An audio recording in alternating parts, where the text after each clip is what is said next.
What's next? This is a question we're all having to ask and answer more frequently. I'm Jenny Blake, your host of the Pivot Podcast and author of Pivot, The Only Move That Matters Is Your Next One. For show notes from this episode, visit pivotmethod.com/podcast. If change is the only constant, then let's get better at it. Here we go.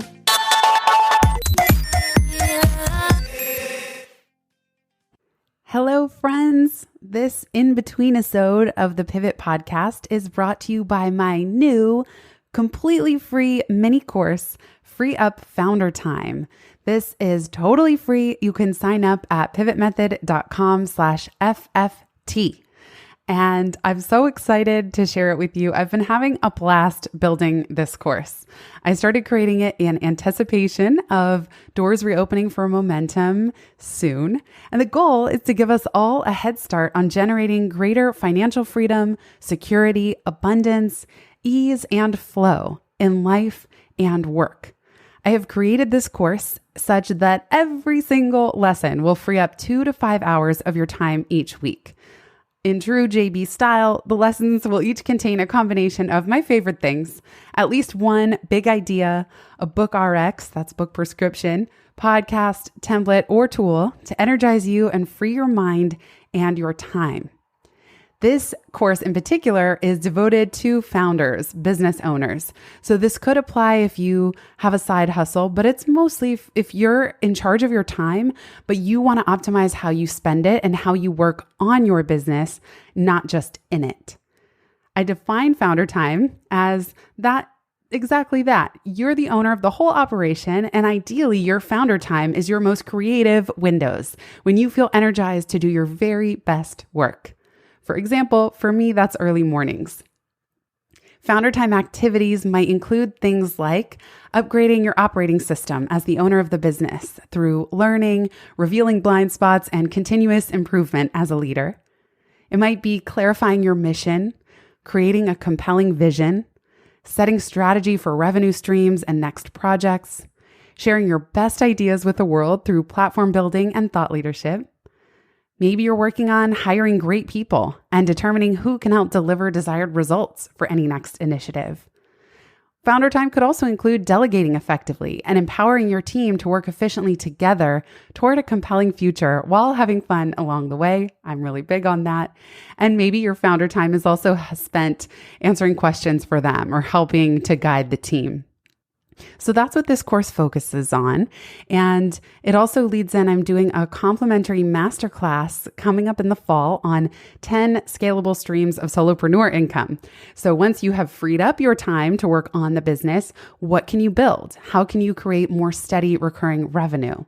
So if you want to get on the early waitlist and register for that, head to pivot.love/10 streams, the number 10, so 10 streams.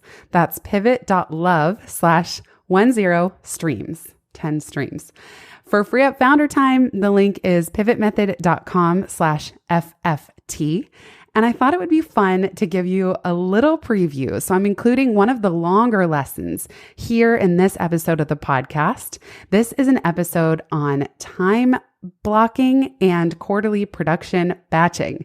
That is a mouthful, but you'll get a sneak peek into how I set up my day, how I think about my week, and how I think about content within a given quarter or 3-month block of time. Now, I'm not perfect. I don't keep to these time templates perfectly, but it might give you some ideas for how you could start to be more efficient and overall more creative and strategic. So I hope you enjoy this lesson. If you end up enrolling in the free mini course, the lessons are much shorter. They're about 5 to 10 minutes, and that's on purpose because it's a course called Free Up Founder Time. If I was going to just drag you in with long, winding videos and tutorials, that would be probably more of a drag on your time. So the lessons are short. They're audio-based in addition to written in case you want to learn on the go. And you could probably, if you were going to binge the course, Netflix style, you could probably get through it in an hour and a half, but that does not include doing any of the work. And you know that in order to free up time, you don't just have to think about it, you just have to do it. In fact, You don't even need to listen to the rest of this episode. You don't need me to teach you any new trick or give you a new tool. The number one first step, and this is one of the earliest lessons in the course, is go to your calendar and just free up the time. So many founders settle for the scraps in their business, the scraps of time that everyone else has left behind. Don't do that. You got to break that habit right now.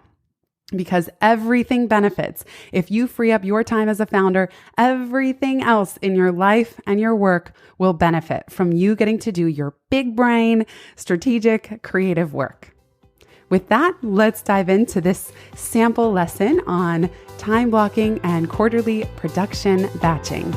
And again, if you want to enroll, it's at pivotmethod.com/FFT.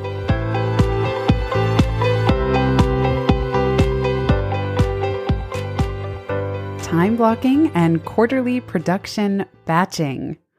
In the Do Not Pass Go lesson, you started to free up big blocks of time to do your most creative, strategic work. Now, how can you get more done in less time within those blocks that you've set aside?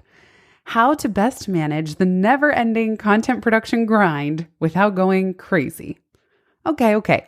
Hopefully you actually like creating some forms of thought leadership, whether it's writing articles, which I happen to be personally allergic to. It drains me to no end, although I really admire my friends like Dory Clark who can churn out 2 or 3 a week. You might really love recording podcasts. I certainly do. Writing a book might be something you're doing with your founder time, or even creating courses like this one, which I love as well. No matter what energizes or drains you most, you will be much more efficient if you start batching your time by doing similar activities together, even planning them on a quarterly basis, rather than constantly scrambling last minute to meet deadlines. For example, if you are committed to write articles for a site like Inc.com or Forbes or Entrepreneur, you could either work at the last minute right up to the deadline every week or every month when your article is due, or you could determine, I would like to contribute 4 articles this quarter. You set aside 1 or 2 days for a content writing sprint and you go for it. Elsewhere in the course, I've shared the 2-day strategy sprint template that could be easily modified for you to work on content in this way. For help with mapping your ideal week, there's also a time blocker template that's linked in the course lesson. And in fact, for this entire lesson, there's a lot of little details involved. So you might find it easier to read this one rather than listen, or at least listen and then go read it as well. Remember, you can log in and access everything, including the links and resources in each lesson at pivot.love/login. When it comes to time tracking that runs in the background of your computer while you work, I recommend Rescue Time or Toggl. Rescue Time is how I can determine that I work at my computer an average of 45 hours per month, which doesn't include time away from my laptop, such as speaking engagements or on my phone while on the go. So 45 hours per month, that gives you an idea of kind of how I block my week and how I block my time. It's not that much. I'm even now surprised reading that out loud, but I'll have to log into Rescue Time and do some more digging. Because I find it super helpful to know exactly how other business owners set things up, I'm going to give you my time and content batching rules or strategies. I don't always stick to them perfectly, but this is an overall template that helps me hit an easeful work target 90% of the time. Definitely modify these to fit your needs however you need to. And note that they're subject to change. My life, my work is always evolving.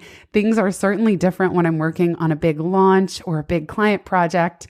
But this will just give you an idea about how I think about batching my time and my content production.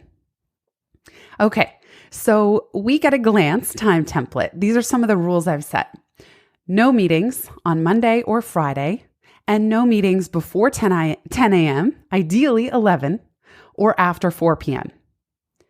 Max meetings per day, 4, with a 30-minute buffer in between. I hate the feeling of rushing to get off the phone and then immediately having to call the next person or them calling me or having to rush a coaching client. I just always try to have buffer in between. And I also noticed that after 4 calls in a day, I start to get fried and I start to really lose energy. Within the first 2 hours upon waking, I love and cherish my time reading nonfiction, often business books, and the newspaper. Thursday through Sunday, I subscribe to the New York Times. I also subscribe to the New Yorker magazine, which I love, and Vanity Fair. And then I spend the first work hour of every day at a minimum on creative projects and strategic business projects. So that's a given every day, that before I even check my email or work on email or little things, I spend at least an hour on the most important frog or project that I could do that day. And on Mondays and Fridays, I'm often spending several hours in a whole block. Mondays are also for catching up on business, sometimes errands, sometimes just the miscellaneous stuff that I think about over the weekend. On Tuesday through Thursday, I start email batching 30 minutes to 1 hour prior to my first call. If I'm feeling very caught up on email, I might only spend 30 minutes, but I only work backwards from when my first call is scheduled, because I know at that point I'm shifting into call and other people mindset anyway. And my brain can start to ramp down from the creative work. So if I'm really behind on email, sometimes I'll dedicate a 2-hour batch, ideally early in the week. Again, I mentioned it in another lesson, but my friend Nir Ayal does this really well. He does a batch every day for emails that have to be addressed that day. And then he does a bigger batch once a week for anything that's not time sensitive. On Tuesdays, that's my day for miscellaneous meetings. This could be potential client calls for a company or corporate work. It could be get to know you calls, networking. There's always random miscellaneous meetings. I try to reduce these as much as I can. And then these are only every other Tuesday. I realized that I was really struggling to work out after I moved, and all my regular studios were different and I didn't know where to go. And so I looked up my favorite Pilates teacher, teaches in New York City, about 20 minutes from where I live. And I realized, and it's in the middle of the day, 1:30 p.m. So just as the advice that I gave earlier in this course, I actually had to look 1 month out from the day that I decided I really wanted to start to go to her class. The next available, even when I was back from traveling, was 1 or even 2 months out. And I remember putting it on my calendar as a recurring do not schedule block every other Tuesday. And then on the off weeks, every other Thursday. So every week I can go to her class one time, but I block off 3 hours because there's travel time. I don't want to be rushing anybody off the phone. And I certainly don't want to talk on the phone afterward and be rushing home. So I block off 3 hours, and it might seem really indulgent, but it's helping a lot. So I end up leaving the house. I can only take a call at 11 a.m. and then I leave the house at 12. And what I've started to do that's working quite well is then I'll pair a coffee meeting or a walk and talk with a friend or a networking meeting for after the class. So that means I'm always showing up in workout gear with probably no makeup on, but I can set that up for 3 or 3:30 p.m. And then I'm already out of the house and I'm already away from my computer, and I'm not making this sharp right turn from doing calls and work all day at my computer. So that has actually helped me be a little more social as well. And I caught up with a friend I hadn't seen in a year the other day, simply because I could let him know, hey, I'll be in this area at 3 p.m. Would love to meet up. So now every other Tuesday and every other Thursday, I kind of know, all right, I can schedule a little social time in there before I head home for dinner. Wednesdays are podcast day. That is me interviewing guests for the Pivot podcast or people interviewing me. And I also, in the afternoons, every 3:30 p.m. slot is either Momentum or Pivot Podcast Insider calls. Pivot Insider the show is listener supported, so you can contribute as little as $8 a month and you get a private monthly Q&A call with me. And that has been really, really fun. I look forward to it every time. Momentum, same thing. Those calls are twice a month, and I just cherish these. But I realized that I needed to give myself more consistency, and I needed to let Momentum members and insiders know when these were going to be. So now they're always at 3:30 p.m., alternating weeks. And I'm even piloting a Q&A call for Defy Ventures. And this is for formerly incarcerated men and women to transform their hustle and get business and career mentoring. So in my 4th week, where I don't have Momentum or Pivot Podcast Insider calls, I'm actually piloting offering a complimentary session for Defy. Okay, that brings us, oh, and by the way, on the podcast. So later in this lesson, we're going to get into batching podcasts by quarter, not just on Wednesdays. But nonetheless, there's always friends or book launches or some ideal guest that I'm reaching out to that happens outside of a batch. So that is always on Wednesdays. And that way, my energy on Wednesdays is either pretty relaxed if I'm just getting interviewed for other shows, or I'm very focused. I'm reading books, I'm coming up with the questions, I'm preparing for interviews. And once I get in that groove for one interview, I'm kind of warmed up if there's a second or a third. And remember, maximum 4 calls per day. So that means at most, I'd probably interview 1 or 2 people for the podcast. On Thursdays, or when I have coaching clients, I have now, and doing this work for myself helped me get clear, okay, I have room for 2 clients maximum right now. And if there's really a favorite or a client who's, I would call them an alumni, someone who's graduated in the past but returning, I'll open up a 3rd slot. But this way, coaching happens only on Thursdays, and I speak with clients twice a month. So that means that 1 week is on with all my clients on that day, and then 1 Thursday is off. Guess what? That's the day I'm heading to Pilates. So with 2 to 3 clients at any given time, these are happening every other Thursday. And then that just keeps us all on a good track. And it means that 2 weeks out of the month, I'm not having any client calls. So again, there's more founder time that I've now created for myself. In the afternoons, I try to do some yoga, at least 30, 45 minutes. I have the Mirror, which is super cool. It's, if you're familiar with Peloton for spin, where you get a bike at home and you kind of call into classes, Mirror is just like that, but for everything else. Yoga, Pilates, strength training, cardio, dance. I mostly use it for yoga, but this just solved a problem that I had of not exercising after I moved. And so Mirror, it's a little pricey, but for me, it's worth it. It's in actually my same room as my office. And ideally 3 times per week around 4 p.m., I'll do a 30 to 45 or 60-minute class on the Mirror. Part of the reason I like doing a class on Mirror, even though I did yoga teacher training back in 2010, I'm certified to teach. I could definitely do a home practice. I get more distracted. I let myself, I'll be in a downward dog and I'll notice the books are not color coded properly. That's how crazy I am. And I'll like break a pose just to go fix something. It's really a bad habit. At least with Mirror, the classes are guided. And so sometimes I want to just turn off my brain altogether and let somebody else lead me through. And the other benefit of that is that when I'm on my own, I tend to avoid the poses I don't like. Like, I don't know why. Pigeon pose is not a favorite. I don't have very open hips, or I'll try to think of some other ones. But when I take a class that someone else teaches, I'll like begrudgingly do the poses that I don't want. So that kind of helps me stay even, because otherwise I would probably be, who knows, lopsided somehow, because I wouldn't do any of the stuff I don't like. Reverse triangle is probably another one I wouldn't do on my own. And then after I do yoga, so imagine I'm sort of ending in my little office yoga room around 5 or 5:30, I do not check email after that. That might be shocking to some of you, some founders that I speak with, and even coaching clients, that mortifies them. Like, what if you miss something? What if there's something urgent? That almost never happens.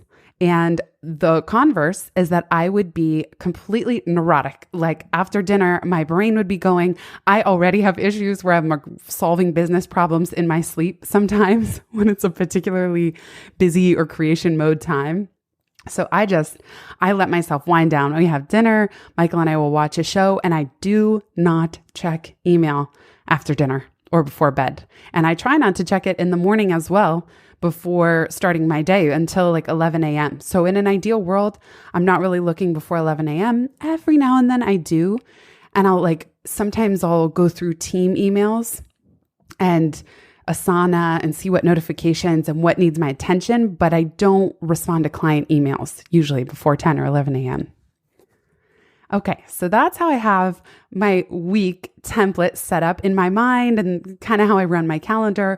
Remember, there's a time blocker template in the course lesson, and I also use Calendly a lot, which I mentioned in another lesson, but Calendly is a lifesaver for reducing back and forth, and you can set up different Calendly links. So Pivot podcast interview, Jenny gets interviewed, coaching call, and then those links can have the specific time blocking criteria that you set, including the 30-minute buffer before or after an event. Okay, now let's move on to quarterly content production. So in a quarter, that's 3 months. There's 4 quarters in a year, and that's like business speak. Of course, we could call it seasons as well. But 3 months is 12 weeks, which is about 4 batches to plan per year. What I'm going to share with you is what I worked out that if I were going to batch my content, what would I need to produce in a given quarter? Note that this does not include launch planning, course creation, webinars, corporate client work, etc., things like that. This is just my regular, what I call maintenance mode activities that have me producing content and thought leadership in the business. Okay, so 1 quarter's worth of JBE content production includes 10 to 12 podcasts. If I'm really sticking to it, it's going to be 12. And I aim to record in the first 2 to 3 weeks at the start of the quarter. And then the rest can cascade. So as I mentioned, it's helpful if I can batch 10 episodes even across the first 2 or 3 weeks of the quarter, maybe even 2 weeks. And then a few more may trickle in throughout the rest of the quarter. That allows me to get the rest of the podcast production steps firing while I move on to other things. So if I can batch that many at the start of the quarter, then Brenna, my project manager, she can send it to James, my fantastic audio editor in the UK, and they just get going. So James will start working on the audio, finalizing that. Brenna will get started on the show notes. And then the only thing I'll have to do is review the final. In Squarespace, Brenna marks them needs review, which is when I know to go in and look, and ideally they're all set up and almost done. And I just need to write the introduction and then fire it off in the Pivot List newsletter. Within that 12 podcasts, I would do 2 to 4 solo episodes, and I'm going to experiment with mapping those out in advance and recording them over 1, max 2 days, and they're about 45 minutes each. So we'll see how that works. Sometimes solo episode ideas come to me randomly, and I do like to have some wiggle room to record things in the moment.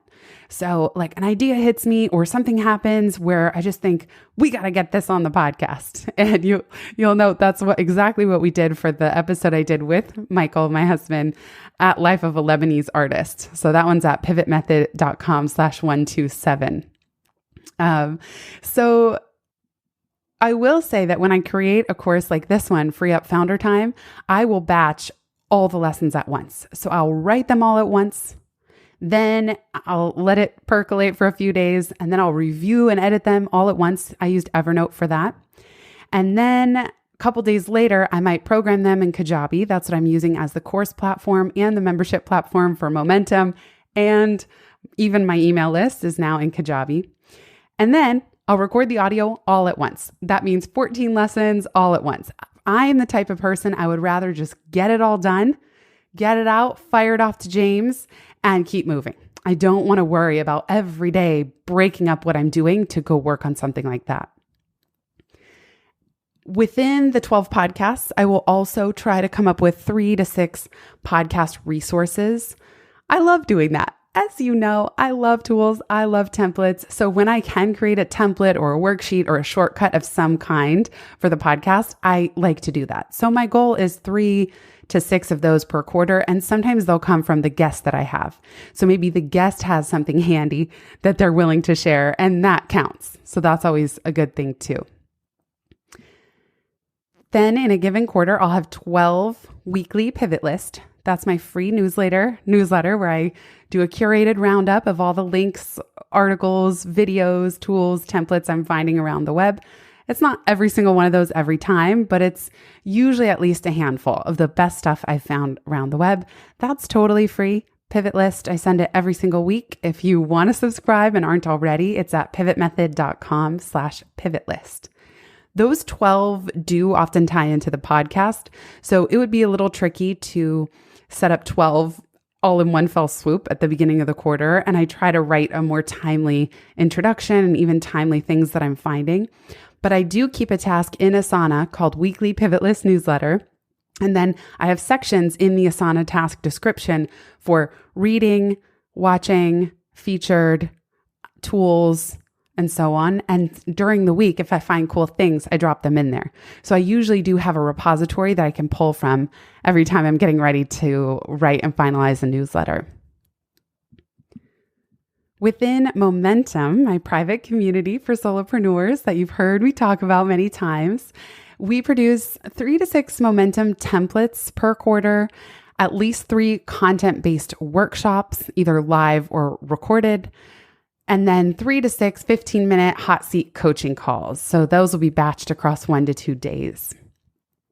And then in terms of my live time throughout the quarter, I do 6 Momentum calls, 3 Pivot Podcast Insider calls, 1 a month, and then 3 Defy Q&A calls. We'll see. That's a pilot.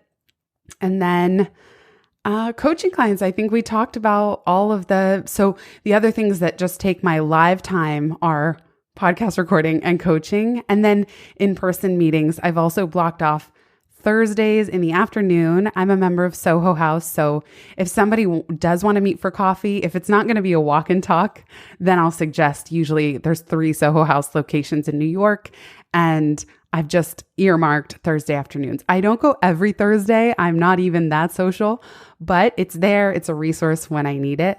And I've tried, because what I used to do is procrastinate. If somebody wanted to meet up, I would just delay and delay, never knowing what would be a good time.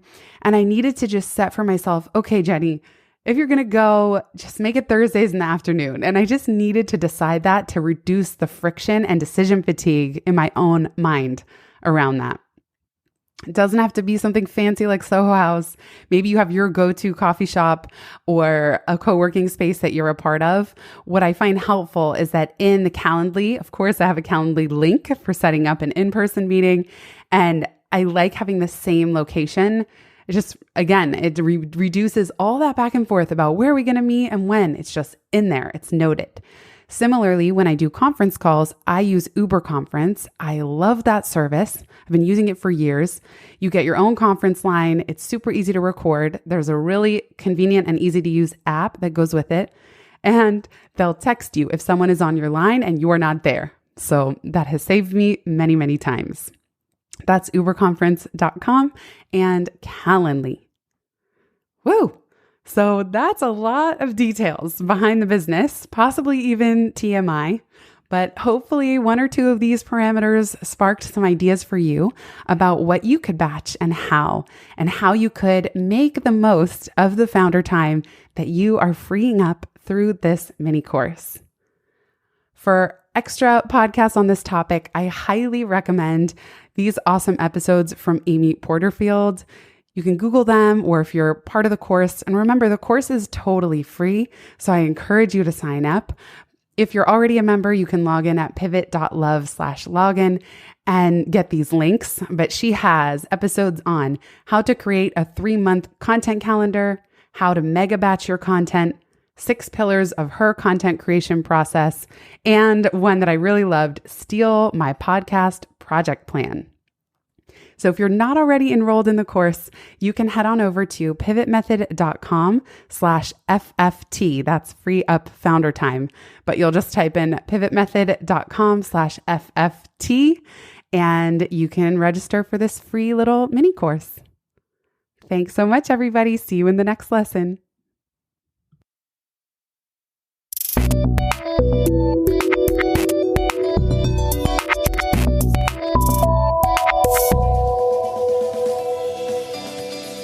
Thanks so much for listening to this episode of the Pivot Podcast. Make sure you don't miss an episode or my insider tips and templates by signing up for Pivot List, a curated twice monthly newsletter where I share the inside scoop on what I'm reading, watching, listening to, and the latest tools I'm geeking out on. Sign up at pivotmethod.com/pivotlist. Get show notes from this episode at pivotmethod.com/podcast and connect with me on Twitter at Jenny_Blake. Remember, build first, then your courage will follow. Hasn't it always?